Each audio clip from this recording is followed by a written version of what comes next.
कैसे हैं आप सब लोग। स्वागत है आप सबका उत्कर्ष क्लासेज की इस ऑनलाइन क्लास में। दोस्तों, हम हिंदी विषय पढ़ रहे हैं और हिंदी विषय में जैसा कि आपने जाना, पिछले 3-4 कक्षाओं में हम समास पर चर्चा कर रहे हैं। पिछले 3-4 दिवस में जितनी भी कक्षाएं हुई, हम उन पर समास पर चर्चा कर रहे हैं।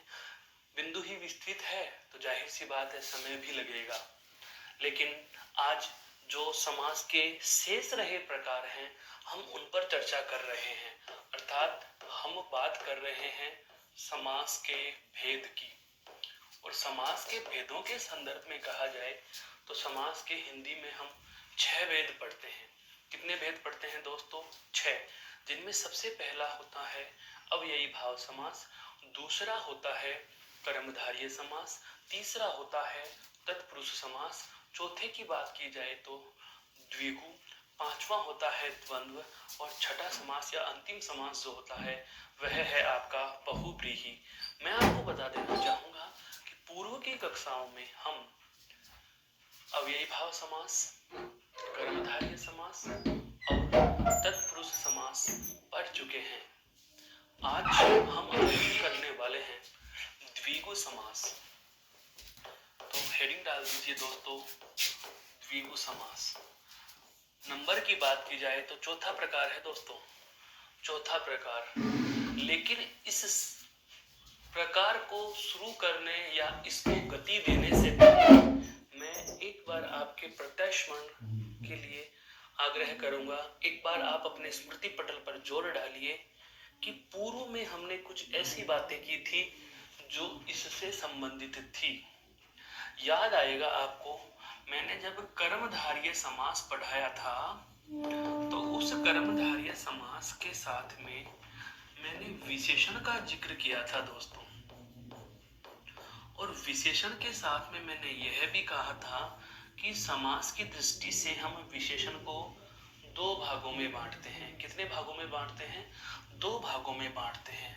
एक विशेषण होगा संख्यावाची, एक तो कौन सा होगा? संख्यावाची, और दूसरा होगा दोस्तों असंख्यावाची। दूसरा कौन सा होगा?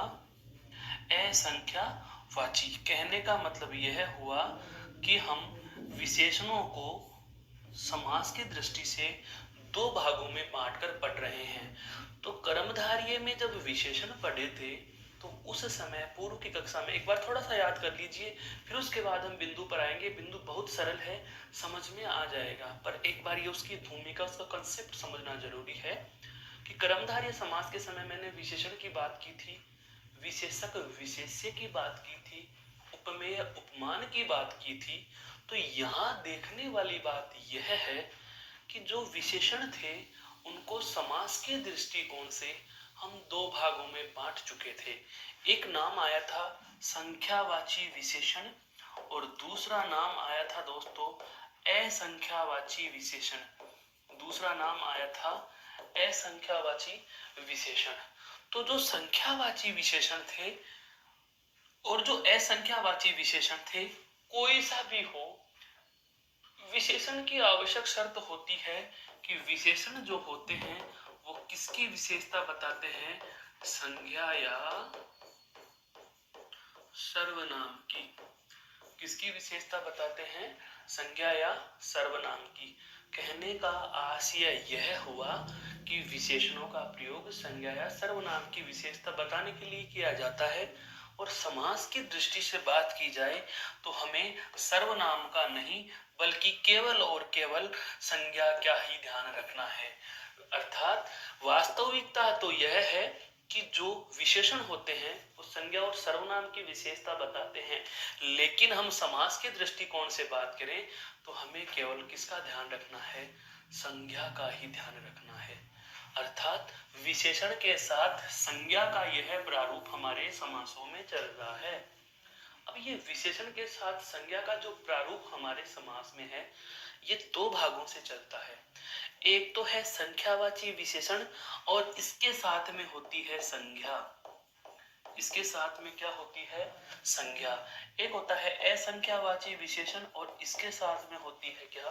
संज्ञा। अर्थात संख्यावाची विशेषण प्लस संज्ञा और असंख्यावाची विशेषण प्लस संज्ञा। तो ध्यान दीजिए, असंख्यावाची विशेषण के साथ में यदि संज्ञा हो तो यह स्थिति तो आपका कर्मधारय समास बनाता है। कौन सा समास बनाता है दोस्तों? कर्मधारय समास बनाता है। लेकिन यदि बात की जाए इस स्थिति की, तो यह स्थिति हमें कहां से प्राप्त होगी? तो इसका नाम सदैव आपके कौन से समास में आएगा? द्विगु समास में। संख्या जहां भी आएगी, समास कौन सा आ रहा है? द्विगु समास आ रहा है। एक बेसिक से सेंस की बात यहां खत्म हुई। बात नंबर 2, बिंदु 2, महत्वपूर्ण बिंदु। क्या? द्विगु समास जो शब्द है, ये द्विगु जो शब्द है, इस शब्द से संबंधित बातें ही कर रहे हैं। देखो, द्वि प्लस गु, द्वि का शाब्दिक अर्थ होता है दो, और लघु जो ग के साथ लघु उ जुड़ा हुआ है, उस स्थिति में इसका अर्थ होता है गायें। इसका अर्थ क्या होता है दोस्तों? गायें। अर्थात द्विगु का शाब्दिक अर्थ क्या होगा? दो गायें, या आप कह सकते हो क्या? दो गायों का समूह है। क्या कह सकते हो दोस्तों? दो गायों का समूह है कह सकते हो। कहने का मतलब यह हुआ, हो सकता है आपको द्विगु शब्द का ही शाब्दिक अर्थ पूछ बैठे, तो आपको चिंतित नहीं होना। द्विगु शब्द का शाब्दिक अर्थ होता है दो गायों का समूह है।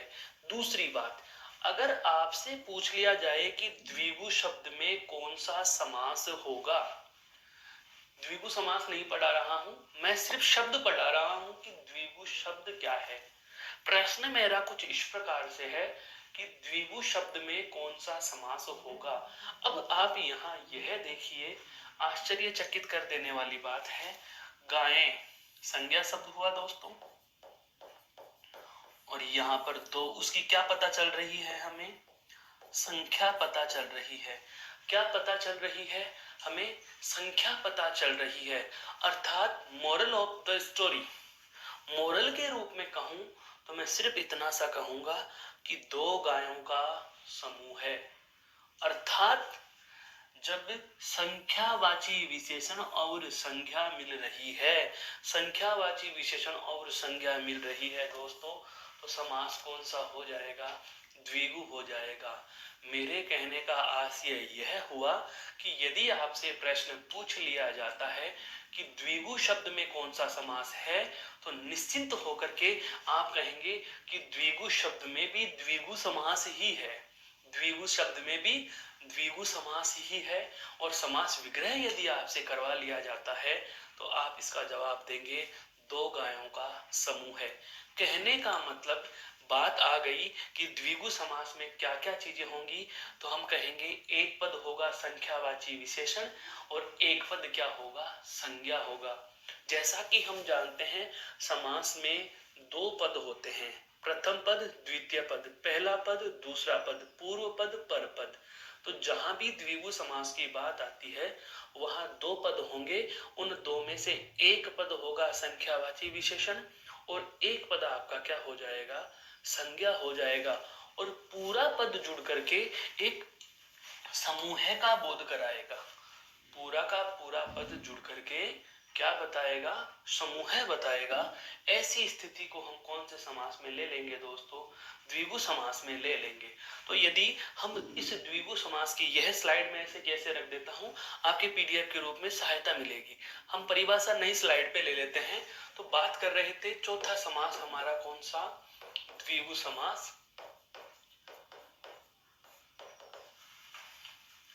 जिस समस्त पद में, अब हमें इसकी परिभाषा पता चल चुकी है। ये देखो, परिभाषा हम यहीं से तो परिभाषा बनाएंगे। ये दोनों जोड़ देंगे और यह समूह जोड़ देंगे। इन तीनों का सम्मिलित रूप ही आपकी क्या बन जाएगी? द्विगु समास की परिभाषा बन जाएगी। तो परिभाषा क्या बन जाएगी कि जिस समस्त पद में प्रथम पद संख्यावाची, प्रथम पद संख्यावाची हो तथा बाद वाला संज्ञा हो। बाद वाला पद क्या हो दोस्तों? संज्ञा हो। और सारा पद या पूर्ण पद और संपूर्ण पद समूह का बोध कराए। समूह का बोध कराए। सारा पद किसका बोध करा रहा है दोस्तों? समूह का बोध कराए। वहां द्विगु समास होगा। वहां द्विगु समास होगा। बहुत ज्यादा मुश्किल नहीं है, बहुत ज्यादा मुश्किल नहीं है, बहुत आसान है। कहने का मतलब क्या हुआ कि जिस समस्त पद में पहला पद संख्यावाची होगा और बाद वाला पद संज्ञा होगा और सारा का सारा पद किसका बोध कराएगा दोस्तों? समूह का बोध कराएगा, तो ऐसी स्थिति को हम क्या कह देंगे? द्विगु समास कह देंगे। अब मैं लिखूंगा वही जो पूर्व की कक्षाओं में मास्टर सूत्र लिखे थे। यहां भी हम इसका मास्टर सूत्र लिख सकते हैं क्या, कि इस द्विगु समास में मोस्टली क्या मिला? संख्यावाची विशेषण प्लस संज्ञा। क्या मिल रही है हमें? संख्यावाची विशेषण प्लस संज्ञा। ऐसी स्थिति जहां भी होगी वहां समास कौन सा हो जाएगा दोस्तों? द्विगु समास हो जाएगा। वहां कौन सा समास हो जाएगा दोस्तों? द्विगु समास हो जाएगा। मेरे कहने का मतलब यही हुआ कि द्विगु समास में एक पद आपके लिए संख्यावाची है तो दूसरा पद आपके लिए क्या है? संज्ञा है। अब आते हैं हम इसके उदाहरणों पर। जैसे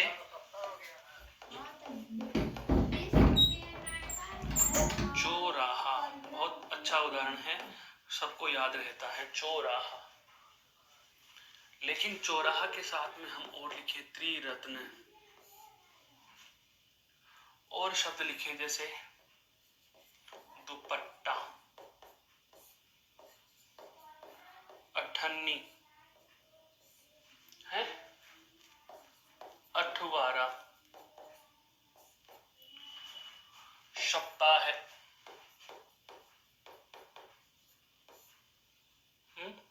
शताब्दी, दोलड़ा, एकांकी।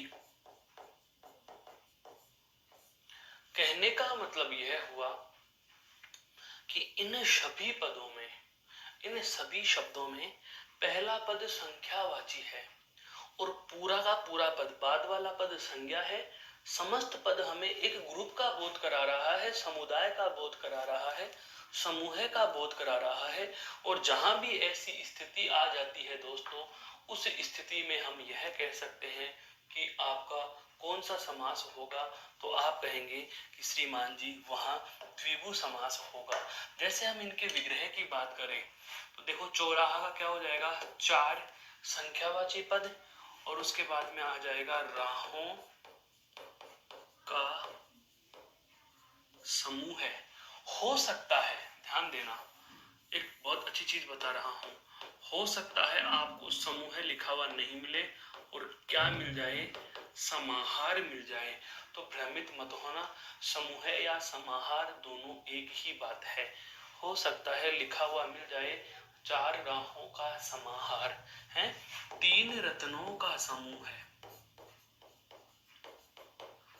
तीन रत्नों का समूह है, दो पट्टियों का समूह है,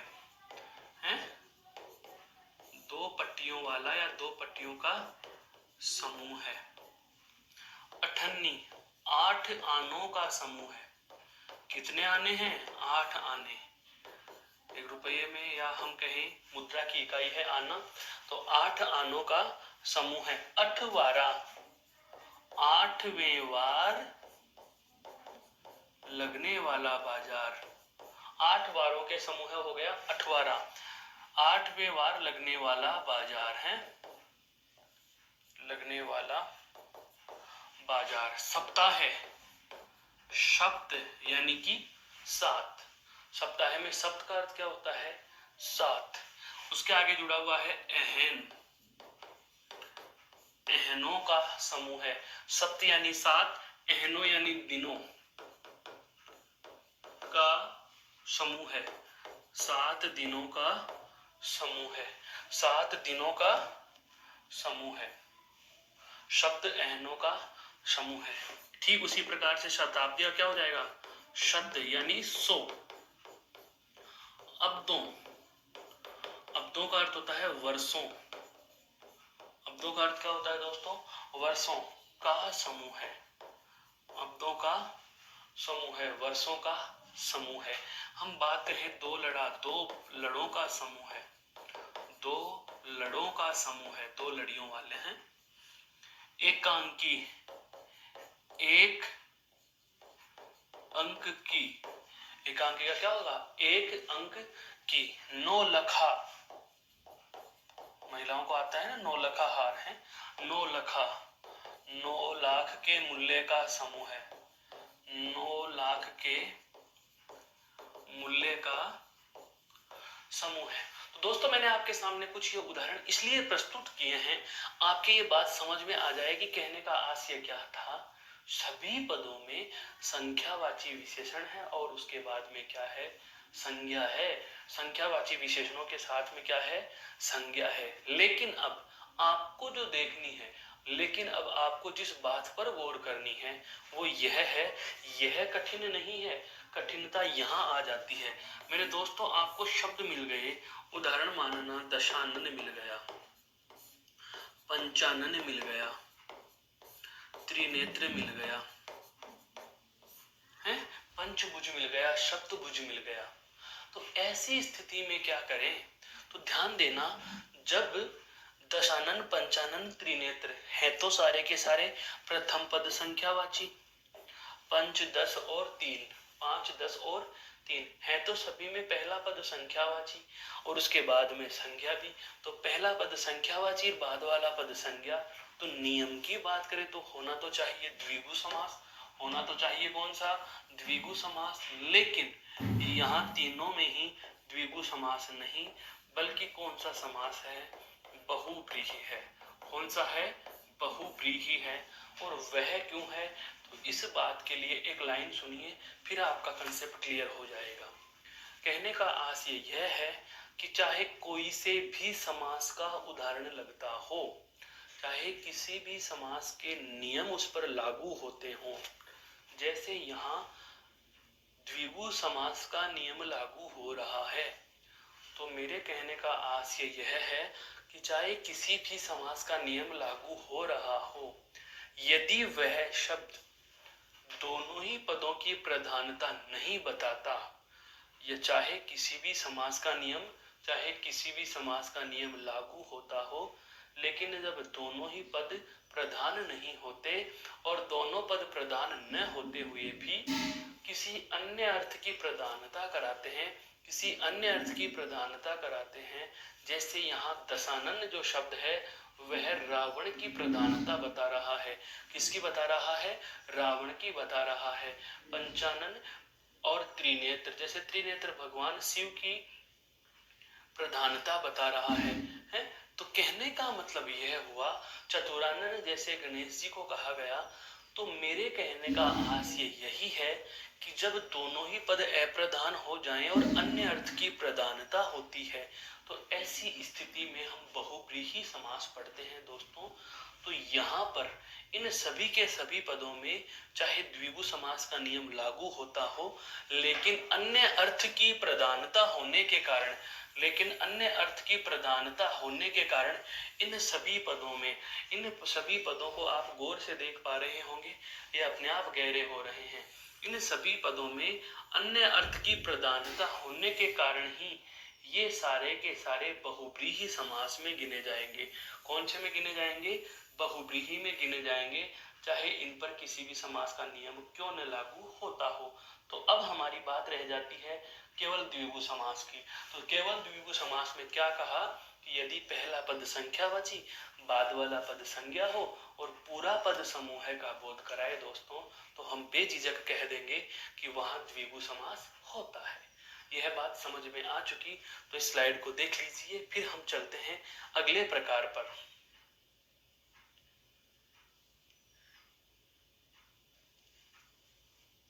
तो दोस्तों ये तो था कौन सा हमारा द्विगु समास।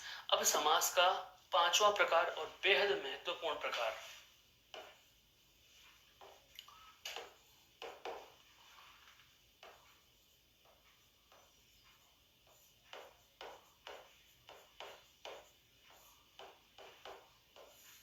द्वंद्व समास। द्वंद्व समास क्या होता है यह जानना है हमें, बहुत ज्यादा जरूरी हो गया। द्वंद्व, तो सबसे पहले बात की जाए कि पदों की प्रधानता के आधार पर यह किस प्रकार का समास होगा। तो दोस्तों पदों की प्रधानता के आधार पर जो द्वंद्व समास है वह उभय पद प्रधान है। कौन सा है भाई? उभय, यानी दोनों पद प्रधान। देखो इसमें क्या लिखा हुआ है,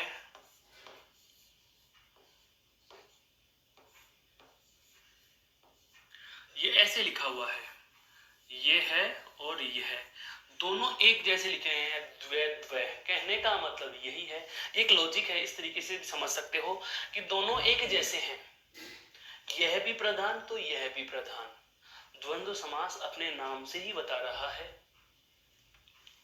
द्वंद्व तनाव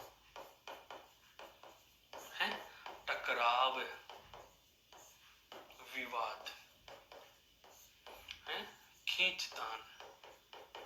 कब होगी? जब दोनों पक्ष बराबर के हो जाएं।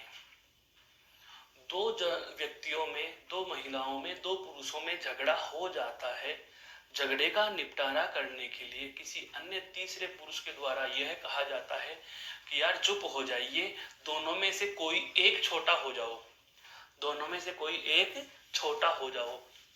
दोस्तों अगर उस कहने वाले की बात मान ली जाए और दोनों में से एक जना छोटा हो जाए, दोनों में से एक छोटा हो जाए, एक बड़ा है और एक छोटा हो जाए, तो बराबर नहीं रहे, और बराबर नहीं रहे तो जाहिर सी बात है द्वंद्व समाप्त हो गया। लेकिन नाम ही क्या है? द्वंद्व। द्वंद्व चलता रहता है, तो चलता कब रहेगा? जब दोनों क्या होंगे? बराबर के होंगे, अर्थात दोनों ही कहेंगे कि मैं बड़ा, मैं बड़ा। यह बात तो समझ में आ गई। अब इसको शब्दों की स्थिति में कैसे समझें? तो शब्दों की स्थिति में ऐसे दो पद जिनमें क्या रहता हो? तनाव रहता हो, टकराव रहता हो, विवाद या खींचतान रहती है, एक दूसरे को एक दूसरे की तरफ खींचते रहते हैं। एक कहता है मैं बड़ा, दूसरा कहता हूं मैं बड़ा, दोनों में विवाद की सी स्थिति उत्पन्न रहती है। और ऐसी स्थिति कब आती है दोस्तों? जब आपको कैसा पद मिल जाए? विलोम पद मिल जाए। क्या मिल जाए?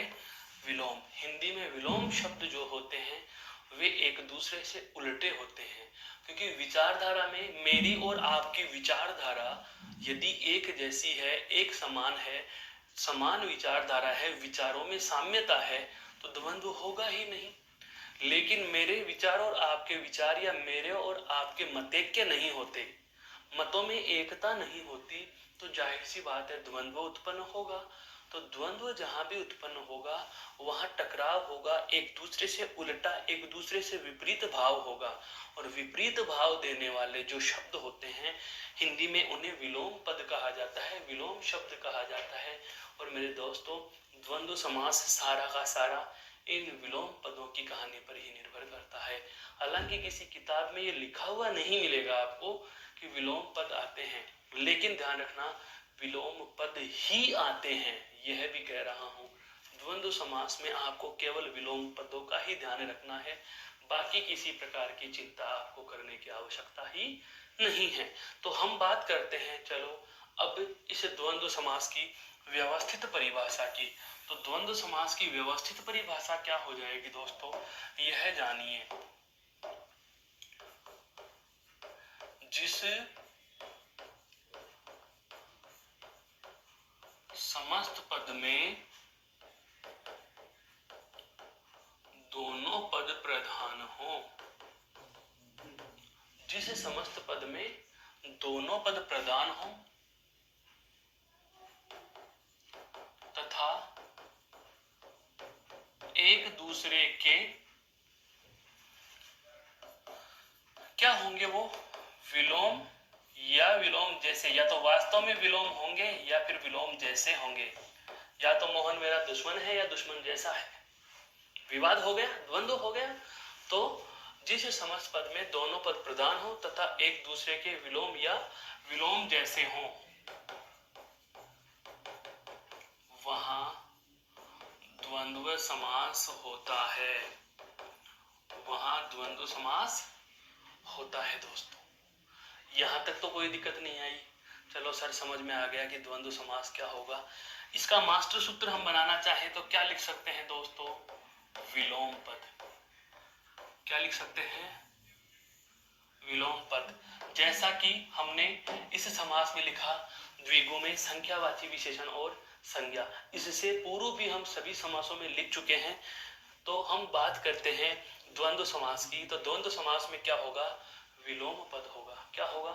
विलोम पद होगा या फिर विलोम जैसा होगा। ये देखो, ये लिखा हुआ विलोम या फिर विलोम जैसा। और दोनों पद क्या हैं? प्रधान। दोनों पद क्या हैं?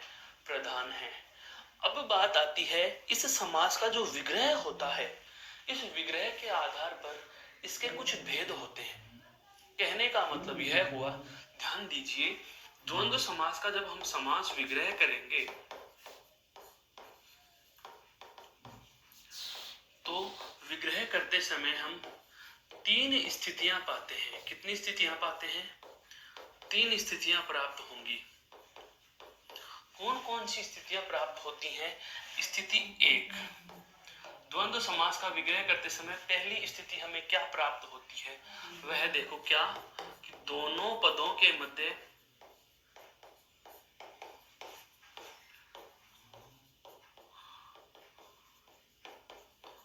और पद का प्रयोग।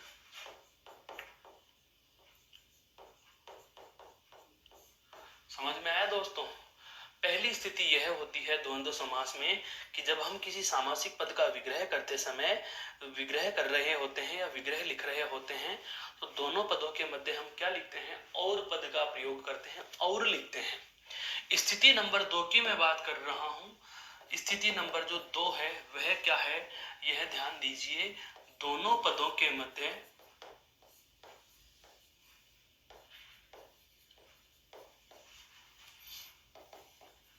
या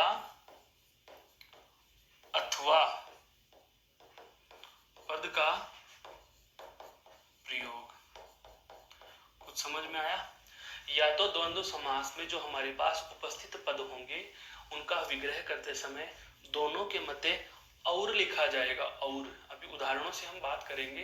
पहले क्लू जानो, कहना क्या चाह रहा हूं। तो पहली स्थिति तो आ गई कि दो पद हैं, दोनों का विग्रह कर रहे हैं, और विग्रह करते समय हम दोनों के मध्य क्या लिख रहे हैं दोस्तों? दोनों के मध्य हम और का प्रयोग कर रहे हैं। ठीक है। दूसरी स्थिति आ गई, विग्रह करते समय दोनों के मध्य हमने और नहीं लिखा बल्कि या अथवा लिख दिया। क्या लिख दिया?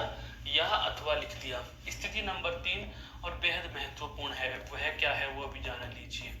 स्थिति नंबर 3 ये कह रही है क्या कि दोनों पदों के मध्य में नहीं, दोनों पदों के अंत में, दोनों पदों के अंत में आदि या इत्यादि, आदि या इत्यादि का प्रयोग। कुछ समझ में आया दोस्तों मैंने क्या कहना चाहा है? द्वंद्व समास में विग्रह करते समय दोनों पदों के मध्य हम क्या क्या लिखेंगे? या तो हम और लिख सकते हैं, या फिर या अथवा लिख सकते हैं, या फिर जो सबसे महत्वपूर्ण स्थिति आ रही है वह यह है क्या कि दोनों पदों के अंत में। यहां पर तो कहां लिखी जा रही है? मध्य में। यहां भी कहां लिख रहे हैं? मध्य में। लेकिन यहां पर कहां लिखी जा रही है? अंत में। तो यदि दोनों पदों के अंत में आदि या इत्यादि लिखेंगे तो यह तीसरी स्थिति होती है। तो विग्रह के आधार पर कितनी स्थितियां प्राप्त हो गई? 3। तो ध्यान दीजिए, विग्रह के आधार पर प्राप्त इन 3 स्थितियों से ही हम इस द्वंद्व समास के 3 भेद मानते हैं। कितने भेद मानते हैं दोस्तों? 3 भेद मानते हैं। सर आपने तो मजा ही बना दिया है।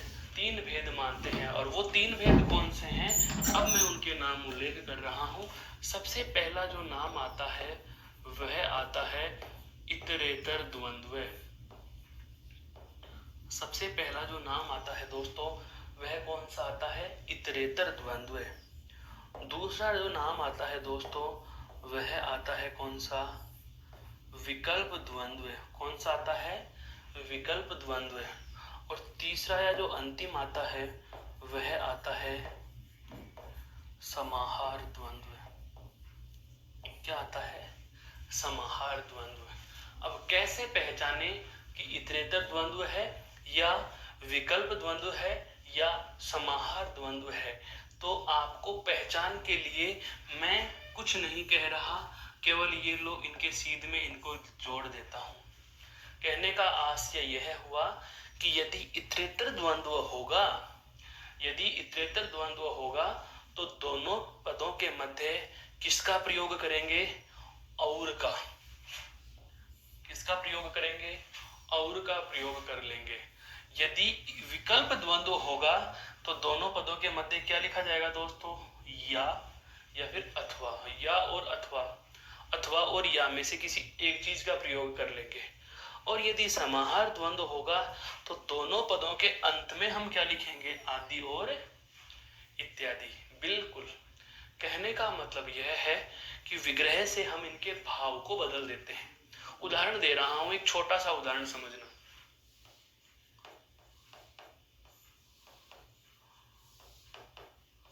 माता पिता, क्या अंतर होता है इन तीनों स्थितियों में वो समझो। सबसे पहले मैं लूंगा इतरेतर द्वंद्व से। जैसे मैंने आपको कहा कि कल आपको यहाँ माता पिता को बुलाकर लाना है, सुनने वाले विद्यार्थी ने उसका इतरेतर के अनुसार अर्थ निकाला तो वह विग्रह करेगा कि और लगाओ, तो माता और पिता, इसका मतलब यह हुआ कि पहली स्थिति में उसने क्या जाना कि माता और पिता अर्थात दोनों को बुलाकर लाना है। समझ में आ गई बात दोस्तों। दूसरी बात आती है, उसने विकल्प के हिसाब से लिया। विकल्प का मतलब क्या होता है, सब में से कोई एक। तो इन्होंने क्या लिखा, माता या पिता। तो बताओ वह दोनों को बुला कर लाएगा क्या, नहीं, वो माता या पिता में से किसी एक को बुलाएगा। तीसरा हमने क्या ले लिया, माता पिता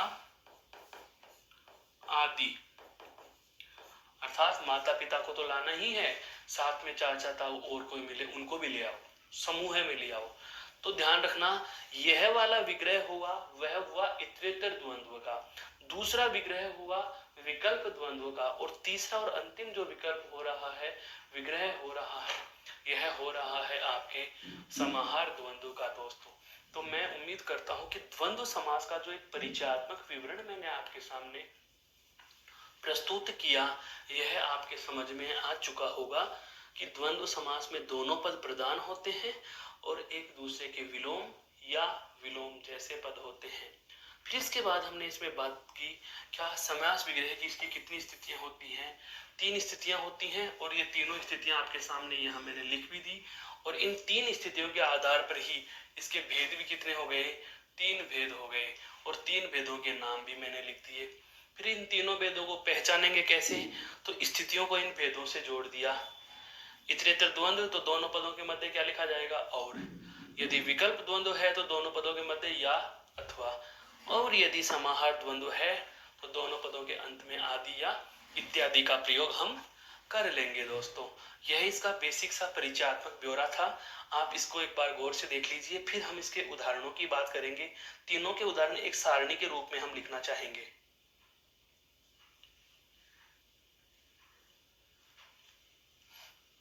देखो, द्वंद्व समास के तीनों प्रकार के उदाहरण। सबसे पहले हम कौन सा लेंगे,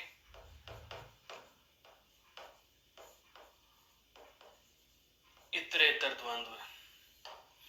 दूसरा हम ले लेंगे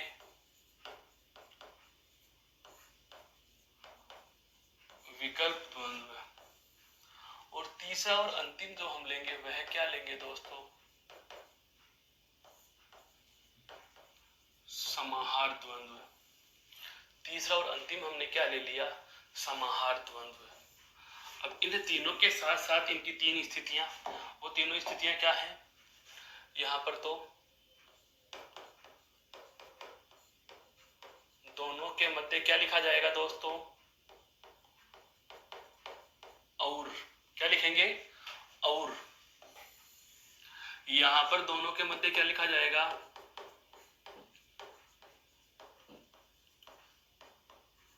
या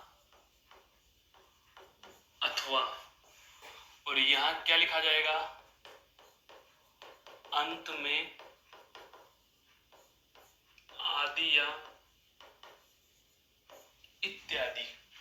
आदि या इत्यादि। हम बात करते हैं उदाहरणों की। जैसे मैंने लिखा माता पिता, तो विग्रह क्या हो जाएगा?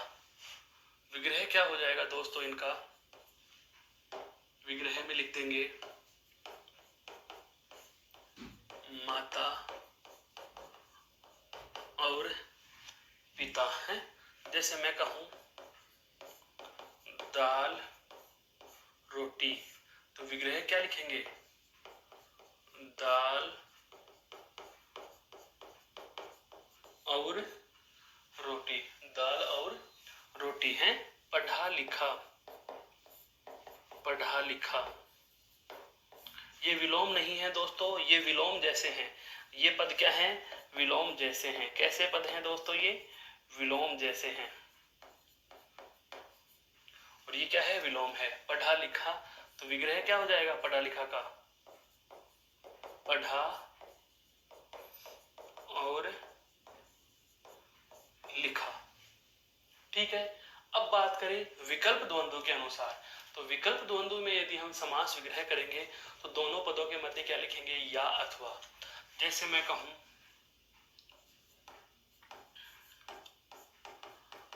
अमीर गरीब, विग्रह में क्या आएगा?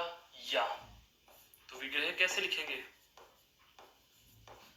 अमीर या गरीब।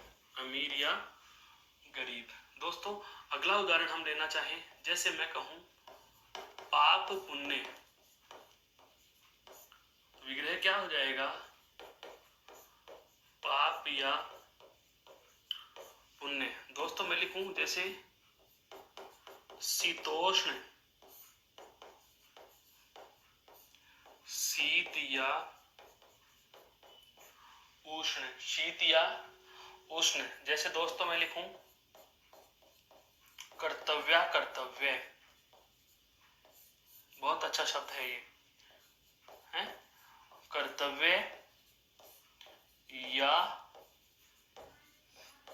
अकर्तव्य। लाभालाभ,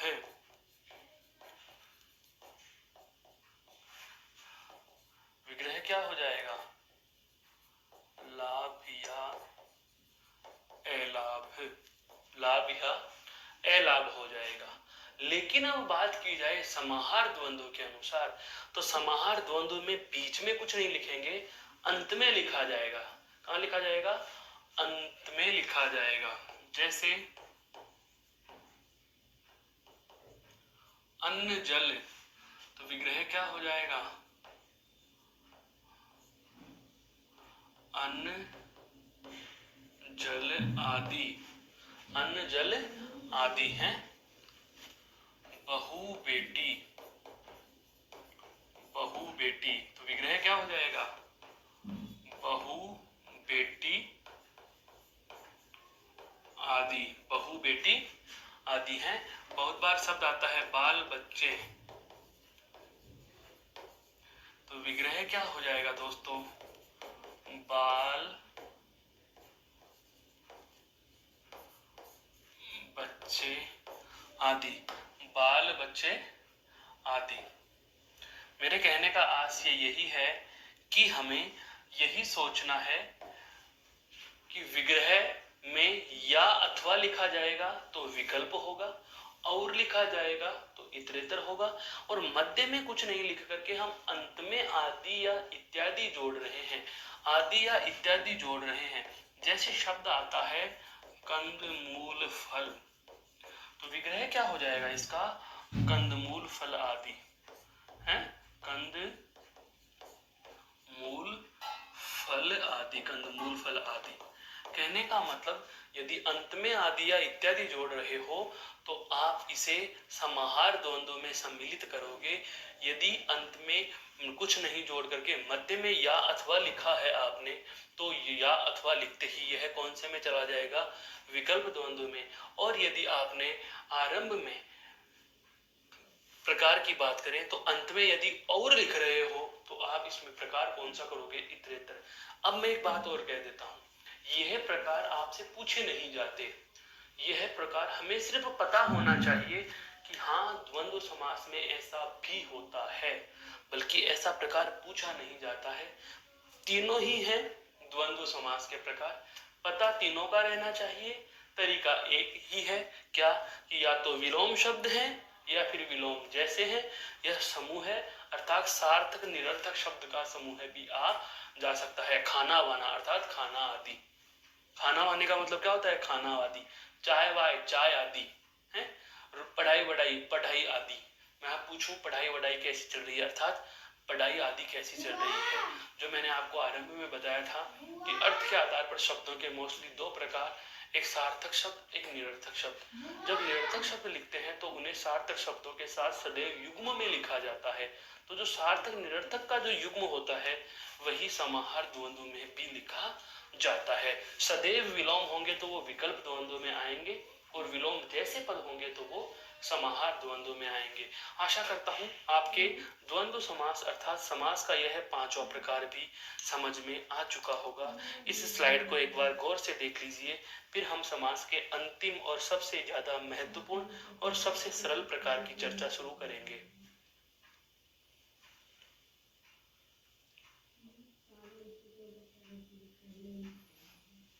यह था दोस्तों हमारा पांचवा प्रकार, कौन सा, द्वंद्व।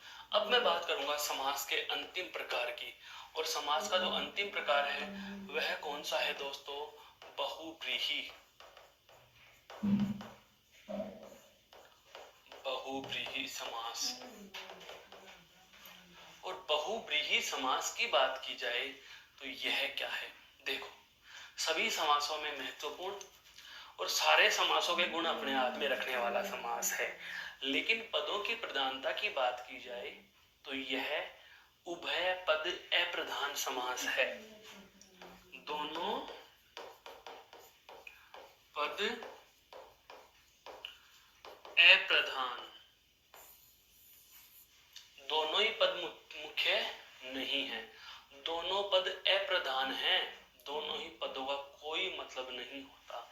अब आप ये कहोगे कि जब दोनों ही पद अप्रधान हो गए तो प्रधान क्या रहता है, तो दोस्तों इसमें होता है अन्य अर्थ की प्रधानता, अन्य अर्थ की प्रधानता, या आप कह सकते हो तीसरे अर्थ की प्रधानता है, या आप कह सकते हो सांकेतिक अर्थ की प्रधानता, सांकेतिक अर्थ की प्रधानता। मेरे कहने का आशय यह हुआ कि जब दोनों ही पद अप्रधान हो जाएं, दोनों ही पद कोई मुख्य रोल अदा नहीं कर रहे, तो इसमें मुख्य रोल किसका होता है, वह होता है अन्य अर्थ का रोल, वह होता है तीसरे अर्थ का रोल, वह होता है सांकेतिक अर्थ का रोल मेरे साथियों। तो जब दोनों ही पद अप्रधान हो और अन्य अर्थ की प्रधानता होती है, उस स्थिति में समास कौन सा होगा, बहुव्रीहि होगा। अब एक उदाहरण से इस बात को समझेंगे कैसे। जैसे मान लीजिए मैंने लिखा है दशानन, मैंने लिखा है त्रिनेत्र। अब त्रिनेत्र के दो पद हैं, त्रि और नेत्र, त्रि और नेत्र। त्रि यानी तीन, नेत्र यानी नेत्र या आंखें, नेत्र या आंख। अब ध्यान देने वाली बात यहाँ पर क्या है, शब्द के शाब्दिक अर्थ की बात की जाए तो शाब्दिक अर्थ क्या हो रहा है, तीन आंख, लेकिन दोस्तों न तो इस 3 का कोई मतलब, न इस आंख का कोई मतलब। यहाँ पर प्रधानता इन दोनों से अन्य अर्थ निकल रहा है, और वह अन्य अर्थ हम किसका ले रहे हैं? भगवान शिव का ले रहे हैं। जबकि इस त्रिनेत्र का कहीं कोई शाब्दिक अर्थ शिव नहीं निकल रहा। तो जैसी ऐसी स्थितियां जहां भी आ जाती हैं कि जब हमें प्राप्त पदों में प्रथम और द्वितीय दोनों ही पद अप्रधान लगे और किसी अन्य अर्थ की प्रधानता नजर आती है, तो ऐसी स्थिति में क्या होता है? बहुव्रीहि समास होता है। सर यह बात तो बेहद अच्छे से समझ में आ गई, लेकिन इसका भी कोई ऐसी चीज है क्या? ऐसी चीज कैसी? ऐसी जैसे कि विलोम शब्द हो गया, या आप कह दो संख्यावाची विशेषण और संज्ञा हो गया। बिल्कुल मेरे दोस्तों, इसमें भी ऐसी कुछ चीज है, और वो ऐसी चीज इसमें क्या होती है? तो हम इसमें कह सकते हैं क्या? पर्याय अर्थ वाले शब्द। कौन से शब्द दोस्तों? पर्याय अर्थ वाले शब्द, अर्थात सीधे सीधे हम कहें तो क्या? पर्यायवाची। पर्यायवाची जहां भी होंगे वहां आपका बहुव्रीहि समास होगा दोस्तों। ये बेहद और मजबूत क्लू मैंने आपको इसके समक्ष रख दिया है। अब हम इसकी व्यवस्थित परिभाषा और इसके उदाहरणों की बात करेंगे। तो सबसे पहले हम बात करते हैं क्या कि इसकी परिभाषा क्या होगी। तो देखो, इसकी परिभाषा में मैं लिखना चाहूंगा कि जिस समस्त पद में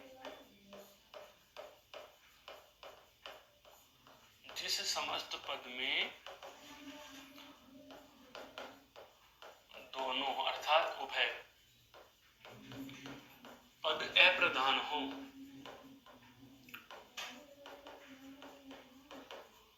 अर्थात अन्य अर्थ की प्रधानता होती है, अर्थात अन्य अर्थ की प्रधानता रहती है, वहां बहुव्रीहि समास होता है, वहां बहुव्रीहि समास होता है। आपके लिए मैं इसका एक मास्टर सूत्र भी लिख देता हूं। तो मास्टर सूत्र कुछ इस प्रकार से है साथियों, क्या? पर्यायवाची शब्द, क्या? पर्यायवाची शब्द होंगे। अब हम बात करते हैं इसके कतिपय उदाहरणों की। जैसे हमने बात की, शब्द लिखा जैसे मैंने लंबोदर, जैसे मैंने शब्द लिखा पवन पुत्र, शब्द लिखा पवन सुत, शब्द लिखा मुरारी है, शब्द लिखा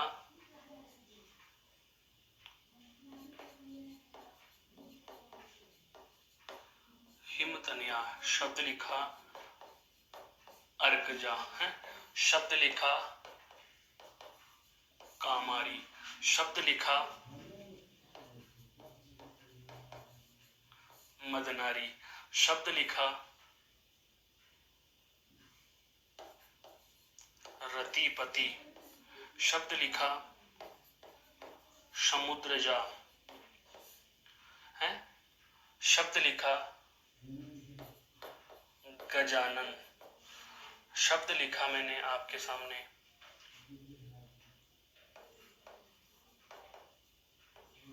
प्रधानमंत्री, शब्द लिखा लोकपाल, शब्द लिखा दूरदर्शन। इन सभी शब्दों में एक महत्वपूर्ण बात आपको जो देखने की है और समझने की है, वह क्या है दोस्तों? देखो, लंबा और उदर, लंबा और उदर, लंबा यानी बड़ा, उदर यानी पेट, बड़ा पेट, इस शब्द का अर्थ तो वास्तविक है बड़ा पेट। विग्रह की बात की जाए तो हम इनके विग्रह भी लिख देते हैं, लंबा है उदर जिसका। ऐसा कौन है लंबा है उदर जिसका? किसी अन्य पुरुष की ओर इशारा कर रहे हैं, और जब अन्य पुरुष की ओर हमें संकेत मिल जाता है दोस्तों, तो ऐसी स्थिति में आप कहोगे कि सर यह तो गणेश जी की बात कर रहे हैं।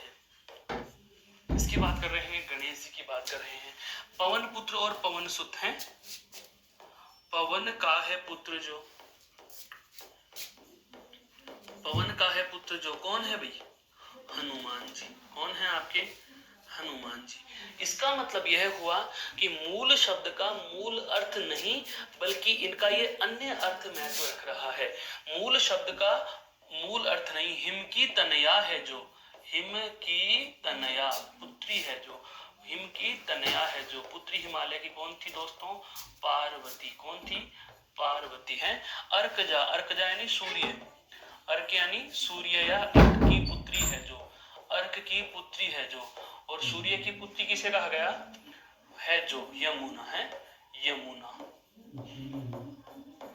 जैसे कामारी, काम अर्थात कामदेव का अरि, अरि यानी शत्रु है जो, कामदेव का शत्रु है जो, या मदन, मदन का मतलब भी वही कामदेव, तो कामदेव का शत्रु है जो या अरि है जो, कामदेव का अरि है जो। और कौन है दोस्तों? शिव। कौन है?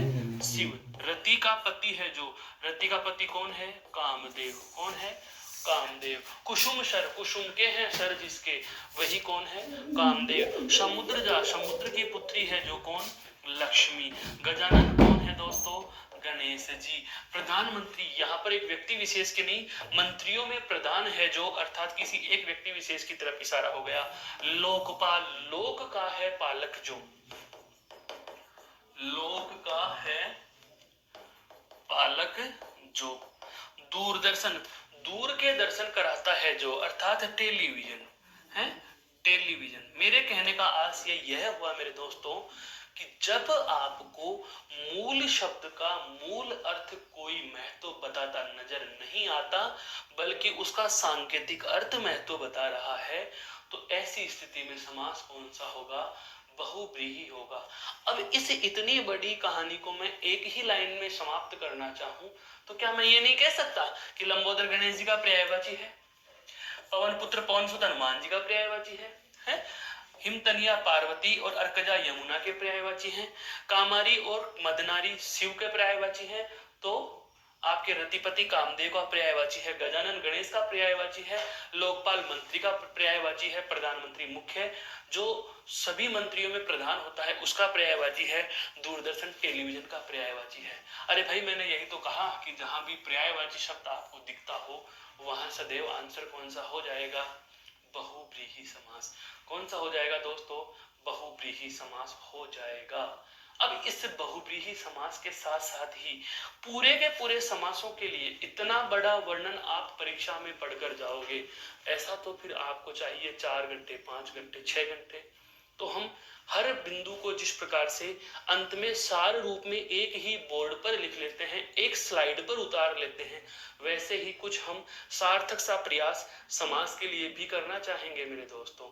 और समास के लिए जो प्रयास करना चाहेंगे उससे पहले मैं आपको एक छोटी सी बात और बता देता हूं, क्या कि कुछ पद आते हैं जिन्हें कहा जाता है सह या से। किसके अर्थ के लिए? साथ में के अर्थ के लिए। उपसर्ग के पद, क्योंकि उपसर्ग का नाम आते हैं आपके जहन में समास कौन सा आता है दोस्तों? अव्ययी भाव। तो ध्यान रखना सह या से उपसर्ग के जो पद होते हैं, अर्थात ऐसे कुछ पद जो साथ में या सहित का अर्थ देने हेतु, साथ में या सहित का अर्थ बताने हेतु से या सह उपसर्ग के जो पद होते हैं, से या सह उपसर्ग के जो पद हैं वे भी आपके इस बहुव्रीहि में गिने गए हैं। जैसे से भ्राता, जैसे शे भ्राता अर्थात भ्राता के साथ है जो, से भ्राता। से पत्नीक अर्थात पत्नी के साथ है जो, है सफल, फल के साथ है जो, से कुशल, कुशलता के साथ है जो। तो कुछ इस प्रकार के सह परिवार, परिवार के साथ है जो। तो से या सह का उपसर्ग लगाकर साथ में के अर्थ के लिए इस प्रकार के पद भी यदि आपके समक्ष उपस्थित कर दिए जाएं तो वहां भी आप बहुव्रीहि समास मान लोगे। यह क्यों बताया मैंने आपको, सुनिए।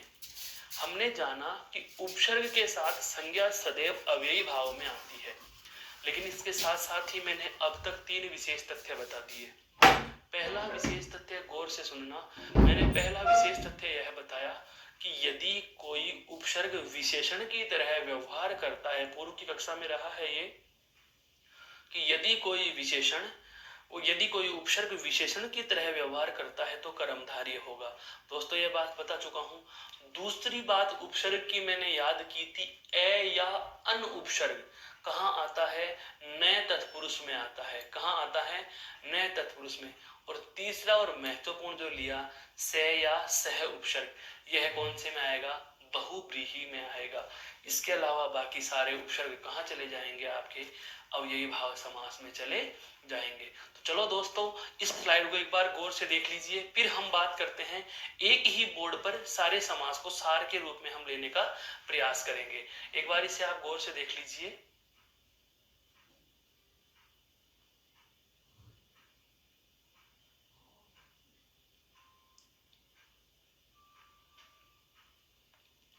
अब मैं आपको बताने वाला हूं परीक्षा की दृष्टि से कि परीक्षा में पेपर देने जाने से पहले अगर आपको एक नजर में, सरसरी एक ही नजर में सार रूप में यदि समास पढ़ना हो तो कैसे पढ़ेंगे? उसके लिए कुछ इस प्रकार से आपको पढ़ना होगा। जैसे सबसे पहले तो हमने बना लिया क्रमांक संख्या। नंबर 2 पे लिखूंगा मैं समास का प्रकार। और अब मैं लिख रहा हूं विशेष तथ्य। जो महत्वपूर्ण तथ्य हैं इसके, हैं समास के लिए महत्वपूर्ण तथ्य। नंबर 1 पे लिख रहा हूं दोस्तों। नंबर 1 पे ध्यान दीजिए, सबसे पहला कौन सा समास है भाई?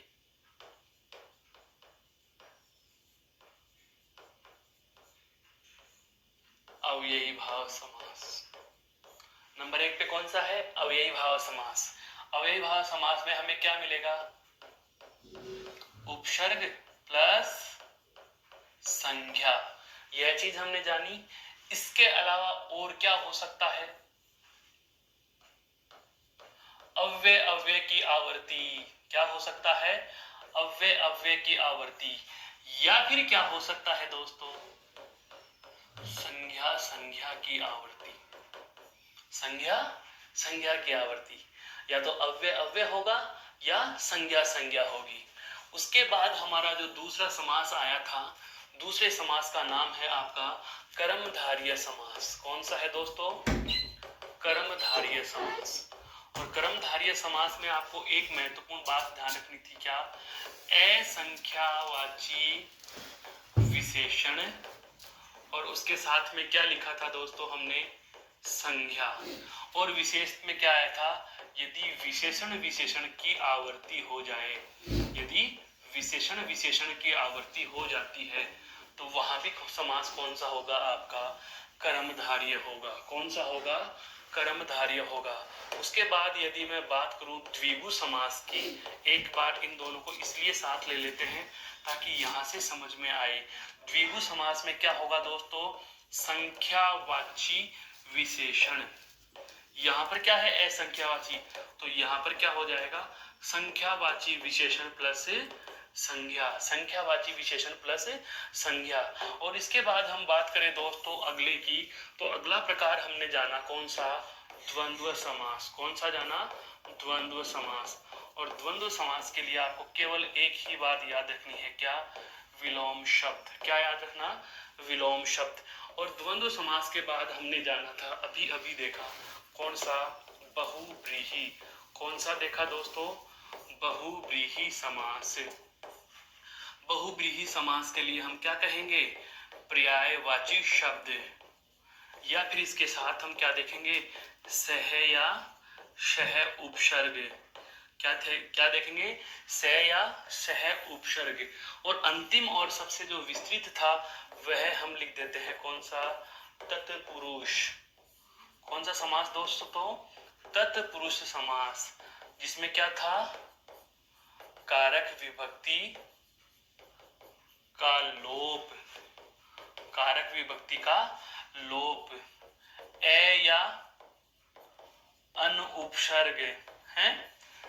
गे, दार, ये क्या थे? प्रत्यय। या फिर क्या आया था? एक लुप्त पद विभक्ति के साथ। विभक्ति के साथ साथ। कि विभक्ति के साथ साथ कुछ पद भी लुप्त रहेंगे, तो ऐसी स्थिति में क्या हो जाएगा, आपका तत्पुरुष समास हो जाएगा। हम यह भी कह सकते हैं कि किसी भी शब्द को आप समास की दृष्टि से परीक्षण करें। अब एक छोटा सा उदाहरण, जो पहला शब्द हमने लिया था, क्या, हवन सामग्री। समास कैसे छांटोगे, क्रॉस चेक करना बता रहा हूं। हवन सामग्री आपके पास आ गया। दोस्तों देखो, क्या ये उपसर्ग है? नहीं। अव्यय अव्यय आवर्ती समान शब्दों की हो रही है? नहीं। संज्ञा संज्ञा की आवर्ती हो रही है? नहीं। इसका मतलब अव्ययी भाव नहीं है। क्या ये असंख्यावाची विशेषण है? नहीं है। तो विशेषण नहीं है तो विशेषण वाले दोनों अपने आप हट गए। फिर बात आती है द्वंद्व। क्या हवन और सामग्री एक दूसरे के विलोम है? नहीं है। हवन सामग्री क्या पर्यायवाची शब्द है? नहीं है। सह या सह उपसर्ग है? नहीं है। तो कौन से में चला जाएगा? तत्पुरुष समास में चला जाएगा। दोस्तों आनंद आया? मेरे कहने का आशय यही था कि पूरे के पूरे समास को अगर एक चार्ट पर देखना चाहो तो आप इस प्रकार से भी इनका अध्ययन कर सकते हो। आशा करता हूं यह बात आपके बेहद पसंद आई है और समझ में आई है। इस बात को एक बार आप गौर से और देख लीजिए स्लाइड को। तो यह जो विशेष चर्चा आज की हमारी रही इस कक्षा में अंतिम दौर पर, वह रही है समास के प्रकार और सारे समासों का सार रूप में ब्यौरा मैंने आपके समक्ष प्रस्तुत किया है। फिर से मिलेंगे दोस्तों अगली कक्षा में अगले नए किसी बिंदु के साथ। तब तक के लिए आप इसी को पढ़िए, कोई समस्या और शंका रहे तो पूछिए। तब तक के लिए आपका सभी का धन्यवाद। जय हिंद, जय भारत।